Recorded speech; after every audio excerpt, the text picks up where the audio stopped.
বিভিন্ন জায়গায় আওয়ামী লীগের অফিস খুলে দেওয়া হচ্ছে। বিভিন্ন জায়গায় নেতাকর্মীদেরকে, আওয়ামী লীগের নেতাকর্মীদেরকে বিরুদ্ধে যে মামলাগুলো ছিল, সে মামলা তুলে নেওয়া হচ্ছে। টাকা পয়সার লেনদেন করে তাদেরকে খালাস দেওয়া হচ্ছে। এই ধরনের বিভিন্ন ধরনের ঘটনা কিন্তু সারা বাংলাদেশে ঘটছে। তো এটার ভয়াবহ পরিণাম এত দ্রুত, আওয়ামী লীগের ভয়াবহ পরিণাম যে এত দ্রুত বিএনপি ভুলে গেল, সেটা আসলেই অবাক করার মতন বিষয়। বাংলাদেশ জামাত ইসলামীর ভয়ে, অর্থাৎ বাংলাদেশ জামাত ইসলামীকে ঠেকাতে যে বিএনপি এমন একটা দলকে ইনভাইট করছে আবারও বাংলাদেশে, যেটা বাংলাদেশ শুধু নয়, তাদের নিজেদের ফিউচারের জন্য খুবই মারাত্মক একটা স্টেপ বলা যেতে পারে। দর্শক, ৫ই আগস্টের পর বাংলাদেশ থেকে শেখ হাসিনা পালিয়ে যাওয়ার পর বিএনপি বর্তমানে ত্রয়োদশ জাতীয় সংসদ নির্বাচনের পরে বিএনপি ক্ষমতায় এসেছে। সেটা বিভিন্ন কন্ট্রোভার্সি থাকতেই পারে। এই নির্বাচনে ভোট কারচুপি কিংবা ভোট ইঞ্জিনিয়ারিংয়ের মাধ্যমে তারা ক্ষমতায় এসেছে, এমন অভিযোগ কিন্তু ফেলে দেওয়ার মতো না। এমন অভিযোগ কিন্তু রয়েছে। তারপরও বাংলাদেশের মানুষ কিন্তু মেনে নিয়েছে যে বিএনপি ক্ষমতায় এসেছে, বিগত ১৭ বছর নির্যাতনের শিকার হয়েছে। বিভিন্ন ধরনের হাজারো, হাজারো নেতাকর্মী তারা জীবন দিয়েছে। লাখ, লাখ মামলা নিয়ে কিন্তু জর্জরিত ছিল এই বিএনপির নেতারা। শেখ হাসিনা সরকারের সময় নির্যাতনের মাত্রা এত ভয়ংকর অবস্থায় ছিল যে ফখরুল ইসলাম আলমগীর সহ অন্যান্য বড়, বড় নেতাকর্মীরা তারা কিন্তু কোনো কূল কিনারা না পেয়ে অঝরে কিন্তু কেঁদেছে মিডিয়ার সামনে।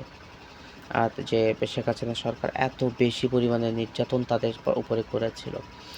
তো শেখ হাসিনার যে ভয়ঙ্কর রূপ তারা স্পষ্টভাবে প্রত্যক্ষ করেছে।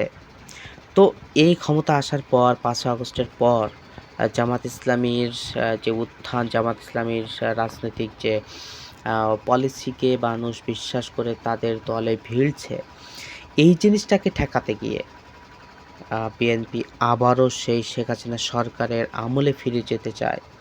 এমন একটা পরিস্থিতি তারা সৃষ্টি করতে যাচ্ছে।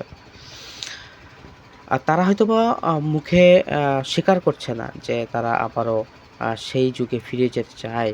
কিন্তু সেই যুগে ফিরে যাওয়ার জন্য যা, যা করণীয় সেটাই তারা করছে। হাসিনাকে স্পেস দেওয়ার যা, যা করণীয়, আওয়ামী লীগকে স্পেস দেওয়ার জন্য, আওয়ামী লীগকে আবারও রাজনীতির অঙ্গনে ফিরিয়ে নিয়ে আসার জন্য যা, যা করণীয় সেইগুলোই তারা কিন্তু করছে, সেগুলো বাস্তবায়ন করছে। বিভিন্ন জায়গায় আওয়ামী লীগের অফিস খুলে দেওয়া হচ্ছে। বিভিন্ন জায়গায় নেতাকর্মীদেরকে, আওয়ামী লীগের নেতাকর্মীদেরকে বিরুদ্ধে যে মামলাগুলো ছিল, সে মামলা তুলে নেওয়া হচ্ছে। টাকা পয়সার লেনদেন করে তাদেরকে খালাস দেওয়া হচ্ছে। এই ধরনের বিভিন্ন ধরনের ঘটনা কিন্তু সারা বাংলাদেশে ঘটছে। তো এটার ভয়াবহ পরিণাম এত দ্রুত, আওয়ামী লীগের ভয়াবহ পরিণাম যে এত দ্রুত বিএনপি ভুলে গেল, সেটা আসলেই অবাক করার মতন বিষয়। কারণ এই আওয়ামী লীগকে আপনারা আবারও বিশ্বাস করছেন। আপনারা জামাতকে টাকা দিয়ে যে আওয়ামী লীগকে বিশ্বাস করে আপনাদের ঘরে তারা আওয়ামী লীগকে তুলছেন। এই আওয়ামী লীগ কিন্তু বিষধর সাপ। রাসেলস ভাইপার কামড়ালে অ্যান্টিভেনম দিলে হয়তো আপনি বেঁচে ফিরে আসতে পারেন। কিন্তু এবার যদি আওয়ামী লীগকে আবারও স্পেস দেন এবং রাজনীতির ময়দানে আপনারা স্পেস দিয়ে ফেলেন ভুল করেও, তাহলে কিন্তু এদের কামড়ে আপনি বাঁচতে পারবেন না। হাসিনা কিন্তু দৃঢ় প্রতিজ্ঞা নিয়ে বসে আছে যে যদি কোনোভাবে আবার ক্ষমতায় আসতে পারে, আপনাদের কিন্তু একটাকেও ছাড়বে না। হয়তো এনসিপির কিছু নেতাকর্মী তাদেরকে সাজা দিতে পারে, ফাঁসি দিতে পারে। কিন্তু মিস্টার তারেক রহমান, আপনি ভুলে যায়েন না যে আপনি কিন্তু সেই জুলাই আন্দোলনের ধারাবাহিকতায়, সেই ধারাবাহিকতার ফলাফল হিসেবে এই ত্রয়োদশ জাতীয় সংসদ নির্বাচন এই সময় হলো এবং এই সময় হওয়ার ফলে এখানে আপনি অংশগ্রহণ করেছেন এবং এখানে অংশগ্রহণ করে আপনি শেখ হাসিনা সরকারের গদিতে আপনি বসেছেন। শেখ হাসিনার গদিতে আপনি বসেছেন। সেটাকে টান দিয়ে আপনি নিজের কাছে নিয়েছেন। এই যে তার ইগোতে লাগার এই যে বিষয়গুলো, এগুলো কিন্তু আপনাদেরকে সুদে আসলে শেখ হাসিনা কিন্তু উসুল করে নিবে। আপনারা ভুলে যায়েন না এই বিষয়গুলো। আপনারা এত দ্রুত তাকে ভুল বুঝেন না। হ্যাঁ? সে কিন্তু ভালো হওয়ার মতন পাত্র নয়। সুযোগ পেলে আপনাদেরকে ছেড়ে কথা বলবে না। হয়তো এখন বিভিন্ন প্রলোভন দেখাচ্ছে যে জামাত ইসলামীকে ঠেকাতে হবে, তারা ক্ষমতায় আসলে দেশে অস্থিতিশীল পরিস্থিতির সৃষ্টি হবে। কিন্তু আপনারা ক্ষমতা আসার পরে যে ভোট চুরি করে ক্ষমতায় আসলেন, আসার পরে জামাত ইসলামী থেকে কিন্তু সর্বোচ্চ সহযোগিতা করার আশ্বাস দেওয়া হয়েছে আপনাদেরকে। যদিও তারা আ এই ভোট কারচুপির বিষয়ে প্রতিবাদ জানিয়েছে, তারপরও তারা কিন্তু তাদের পক্ষ থেকে বলা হয়েছে অন্তত আপনারা ৫ টা বছর নির্বিঘ্নে দেশ চালান।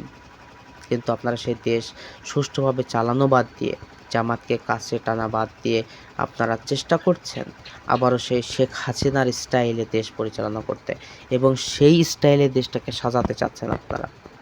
যেটা আপনাদের জন্য ভয়াবহ একটা ব্লেন্ডার কিন্তু হতে যাচ্ছে।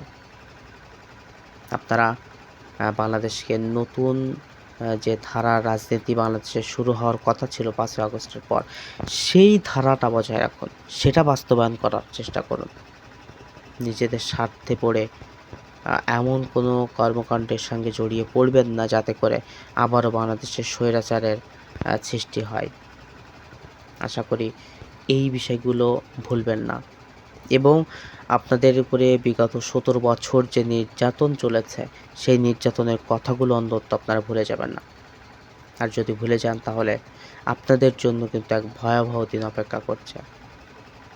আশা করি বুঝতে পেরেছেন।